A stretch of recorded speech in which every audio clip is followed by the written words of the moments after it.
Oh dear, would you look what time it is. We now have a new toy for our Nilou to play with. And I'm recording this literally minutes after the update went live, meaning there's a lot of brand new materials that we need to collect. It should go without saying that I want to use these two together. And Baiju is not a bad teammate, though he's still at level 1. So for now, I'm thinking I might run Kokomi so that we have a healer, and then I could just slap Nahida on the team as well. Also, thank goodness we can now see the unactivated stats on artifacts. It'll probably cause me to both keep things that I otherwise might not have, but also I can save my artifact fodder by not powering stuff up just to see what that last stat's gonna be. Also, why did you have to roll like that?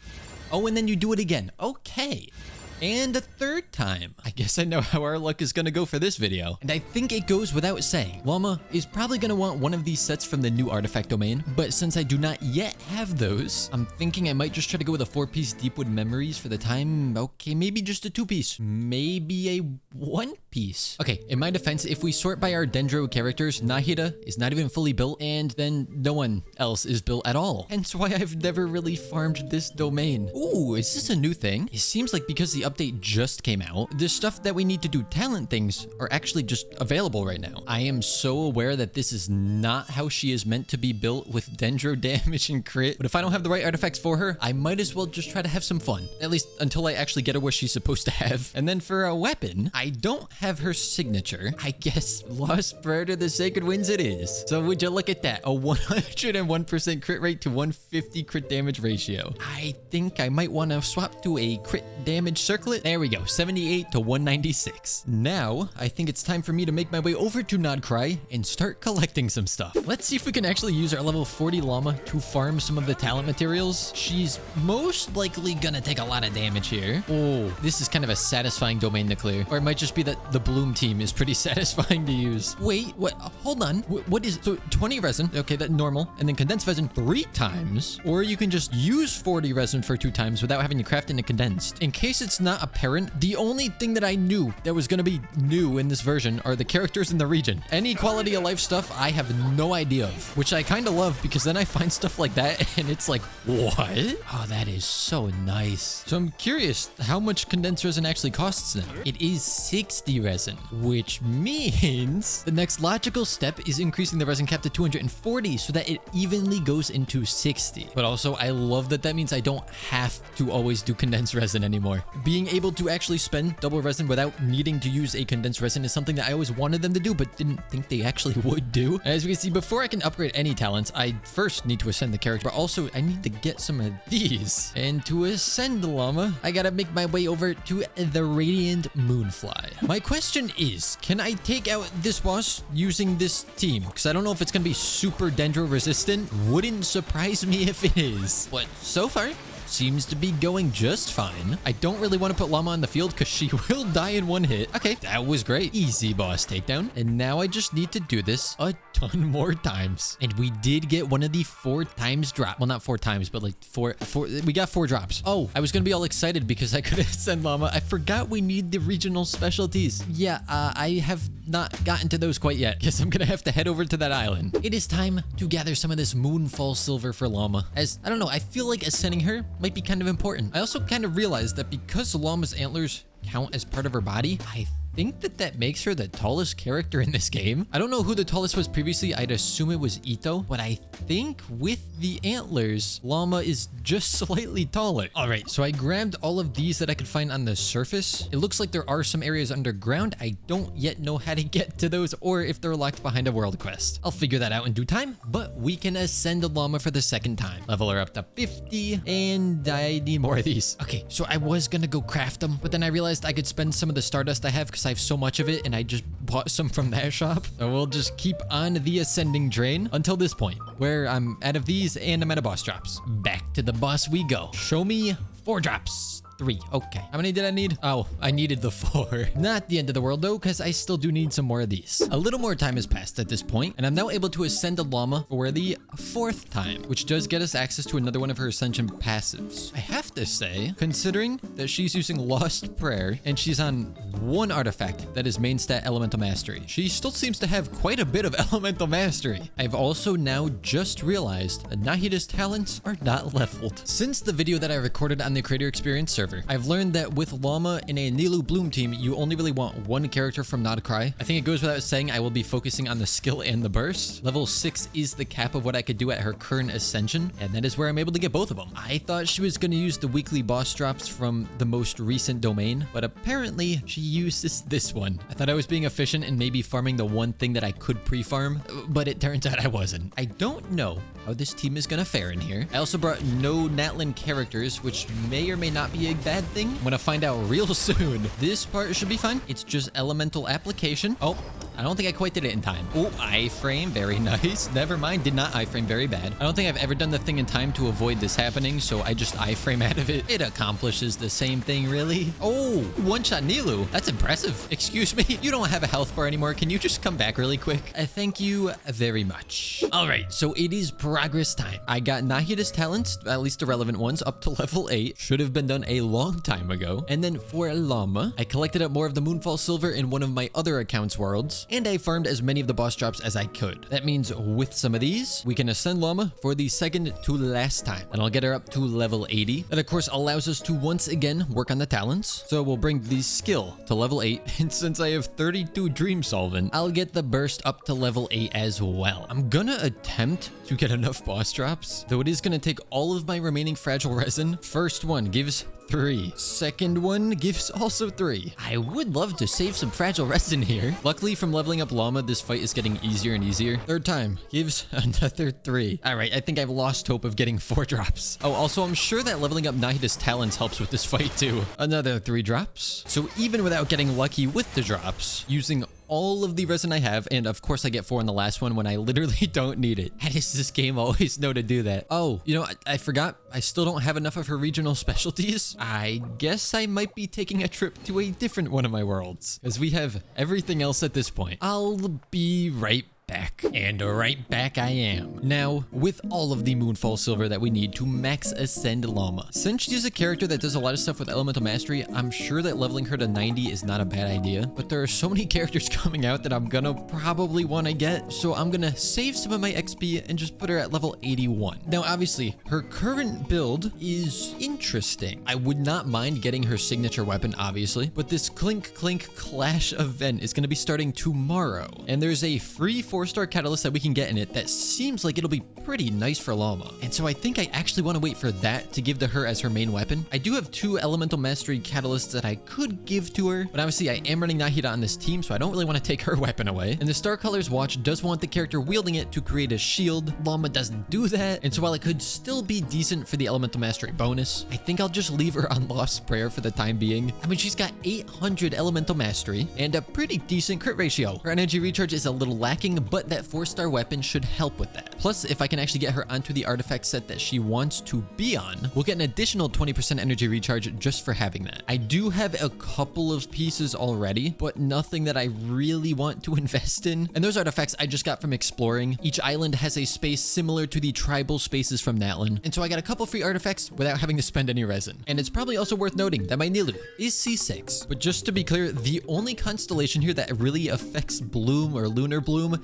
is C2. The rest of these are more just for her personal damage, and she is on a build meant for her personal damage. I usually do run her with a Farina to take advantage of this weapon's passive, and as we can see, her elemental mastery is not very high. So the fun part of this is that I'm kind of running a DPS Nilou with a DPS Lauma. The current Abyss is still in favor of Lunar Charge or Electro Charged, so I'm not too sure of how well this is going to perform. I'm not going to put too much emphasis on the first half since Lauma's not here, and that's kind of who we're focusing on today. So let's see how well this can do. If we set up all of our buffs and then we start doing this with Nilou, and as we're attacking here, we still do get the super blooms going as long as we get to the 3rd damped step. It seems like we're still pumping out pretty good damage, although, you know, C6 Nilou is C6 Nilou. Ooh, 100,000 from Lauma's skill right before she died.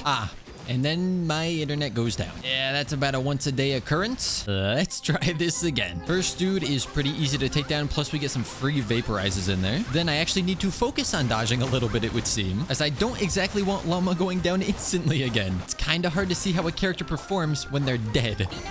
100k again on the skill. Oh boy, don't take her out. That'd be very bad. So there is 3 stars on the first chamber. Time for chamber number 2. Oh boy, I don't like these things. I guess I'll spam my burst first, because that's gonna get taken right away from me. But then I get it back.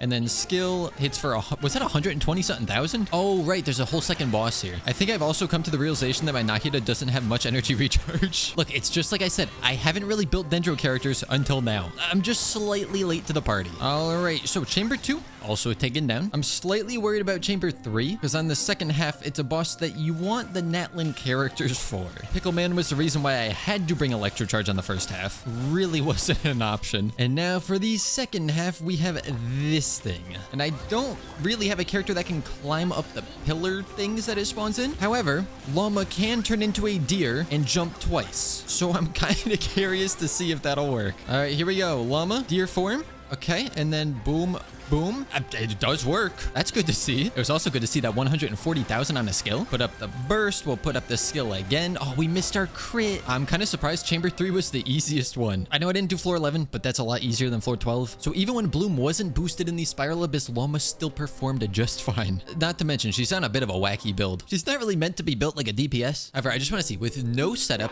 the initial hit from the skill does 38k, and then the continued hits go for about 14,000. And as we saw in the Abyss, it was going up to about 140,000 with all of our buffs. And in the overworld, I don't think there are many enemies that could survive me doing a full rotation. I was gonna try to level up this artifact to put on Lauma just for an EM main stat, but it's not rolling in a way that I want to keep it. Because I think overall, I would want to do Elemental Mastery, and then maybe a third Elemental Mastery or crit. All right, so I know this is the wrong set still. But if I put this piece on her, I also get a 2-piece Golden Troop set, meaning more skill damage. And it gets her an even better crit ratio. Let's get a little bit of Bloom going. Because as we do Bloom, we get the charges of the moon stuff, which I should probably know the exact name of to not confuse people. Verdant Dew, that's what it's called. We have 3 of those. So if I used my held skill, there's 60,000. I want to reiterate, Lauma is not meant to be a DPS. But come on, you guys know me. I gotta see big numbers. So the next thing that I want to test, I do need to get my Bloom for my, oh wait, what, Verdant, what were they again? Verdant Dews. Then we'll put this up and then I'll get kind of away from you. I can do my 3 dance steps and then I'll use this skill. 115,000. And that's with 1,300 Elemental Mastery and almost 200% crit damage. I'm going to test this on the first half of the first chamber on floor 12. I don't know why, but to me, Spiral Abyss floors, chambers, and halves just get all messed up in my head. I will be taking 80 extra Elemental Mastery. And let's just start creating some of those and then burn them all. We'll put up the burst, put up this skill, put up Nahida's burst as well. Oh, there's a lot of damage going on. And we do need to keep creating cores. Otherwise, we're not going to be getting the Burgeon. And as I mentioned, haven't really built Dendro characters in the past, so my knowledge of Burgeon teams is rather low. With that being said, it does seem pretty fun to see all the numbers. Quite literally melts through HP bars, including my own, and Lauma's especially. I do want to try out an Electro Charged or Lunar Charged team here too, but the problem is that with this passive, Lauma doesn't actually buff that, and one of the best Hydro appliers in the game is Farina, who doesn't really buff reactions. So for Hydro, I'd probably go with Yelan, and then if I do put a Nefa on the team, we get the Ascendant Gleam, which then switches over to only buffing Lunar Bloom damage. And Lauma is the only one who's going to be doing that. This is another one of those moments when Baishu would be pretty nice to have built. So yet again, I'll just throw Kokomi on the team. As a reminder, Electro Charge and Lunar Charge damage is boosted by 75% in this current Abyss, so this will probably work a little better than it normally would. And sadly, because there are 2 Nod-Krai characters on the team, we don't actually get this hyperbloom damage buff. Therefore, I don't think it's really an optimal team, but that doesn't matter if it's still fun. For this, I think Lauma actually will be my on-field DPS. We'll get all of the buffs set up. We'll go for Lauma's burst into Lauma's skill, and then we'll just start attacking here. And things are taking damage. That is for certain. It seems to be going pretty well. I'm getting all of my bursts back almost instantly, and we finish with 8 minutes and 31 seconds left, which is pretty much all you want. I'm going to quickly revisit a different Burgeon team. This time we're running with 2 Hydros, and we'll see if this feels any better. Lauma is still kind of the on-field. Oh, yeah, this one actually does feel a lot smoother, and all of our Burgeon-y stuff can crit, because there's only 1 Nod-Krai character on the team.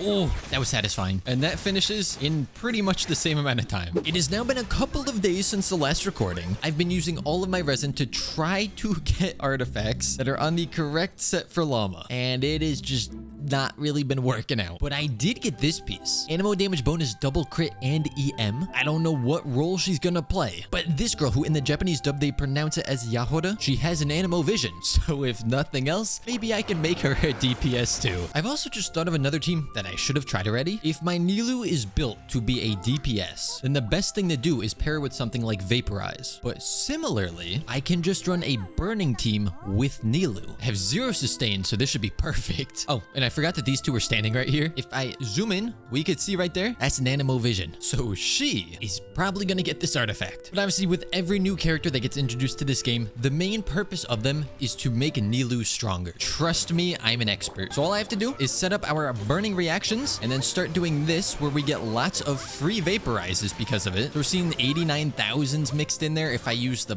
burst, we could see 101,000 and then it doesn't vaporize because there's no more pyro. I'm first just gonna test this on floor 11, chamber 1, because this spawns in a lot of enemies for us. We'll start getting some Dendro application going. So all of that is active and now we can start getting our vaporizes. 120,000 from Nilou, 116,000. Also, Nilou is still on a build that's meant to be used alongside Farina. Her weapon doesn't really benefit her quite as much without Farina on the team. Although I suppose if we're constantly losing health because of the burning effect, it's as if Farina is still on the team. But those enemies died way too fast, so I'm gonna bring it to floor 12. We'll try it on the first half, where, yeah, our HP definitely is dropping quite a lot. 230-something thousand. Lauma is taking so much damage. Yeah, again, this is where a Baiju would probably slot in instead of Nahida, because the HP situation for our team is not good. Yeah, I'm doing more damage to my team than the enemies. I do realize that Lauma is meant to be used with a Bloom Nilou. So while I do not have an artifact set for a Bloom Nilou, I gave her back her signature weapon. And then if I use my elemental skill to hit enemies a couple times and get the aura up, it does get me up to 470 elemental mastery just because of how much HP I have. And that also distributes some elemental mastery across the entire team. In this instance, it would also most likely be a good idea to run elemental mastery on Kokomi. It is at this point that I realize I don't have a leveled sacrificial fragments on this account. I'll see how much I can change that. All right, sacrificial fragments is 1 ascension away from max. I've gone ahead and given her two sets of elemental mastery. So now Kokomi has over 1,000 EM. Ironically, the highest on the entire team. I don't love doing basically every single test in the Spiral Abyss, but the enemies in the overworld will not survive if I try to test on them. This is new for me, because usually when I'm using Nilou in a team, I'm looking at personal damage and not bloom. So I'll set this up like so, and now we're just looking for bloom damage, which it's hard for my eyes to even look for. Like green numbers, what are those? I'm sorry, I only look for the blue numbers, and it is kind of hard to even keep track of them. You could see there's a lot of numbers. I can hardly even read what they say, because I also have to just keep setting everything back up, so I'm not really able to just look at what the numbers are. I'm constantly in bursts. It seems like it is shredding their HP. I kind of wish I actually brought a real team for the second half, because I do actually want to continue just to see what that team can do. So I'm running it back again. This time I'm going to put Nilou's skill up first, because that is just something that I'm not really used to having to do. And then we'll go for the burst, because that also gives us some more elemental mastery. Yeah, I've come to realize that with this sort of a team, I don't really have time where I'm just sitting on field with one character doing a lot of stuff. I am just constantly swapping between all of them to reset everything up. And somehow, the enemies disappear while I do that. So that first half, I finished with almost 9 minutes left, which allowed for a very easy 3 stars, even while I was trying to save up bursts. This is actually pretty good. Who would have thought Nilou's good in a bloom team? It's crazy. It's almost like they designed her to do that. Oh my gosh. Wait, this is fun. This team absolutely shreds. I finished with over 9 minutes left. A ridiculously easy 3-star. And then Pickle. Let's see how this goes. With a team that is not supposed to be able to do this, I will do my best. Dude, oh, I hate fighting this without electro charge. But the blooms are doing bloom things. He's gonna go back underground, isn't he? Yeah. I'm kind of just wasting stuff by even attacking. Ooh, you almost killed Kokomi. The good thing this team has so much HP. All right, I was able to beat it, but unfortunately, it brought us down to about 7 minutes. It's not surprising, because they kind of force you to use electro charge. So only 2 stars for chamber 3. So probably unsurprisingly to most of you, but surprisingly to me, a standard Nilou bloom team was my favorite team to use Lauma with. I do still plan to try to get her onto the correct artifact set. So basically, all of my resin is going to be going towards that. I can't wait to see what future characters make my Nilou even stronger. With that being said, I hope you guys did enjoy. And as as always, I shall see you all next time.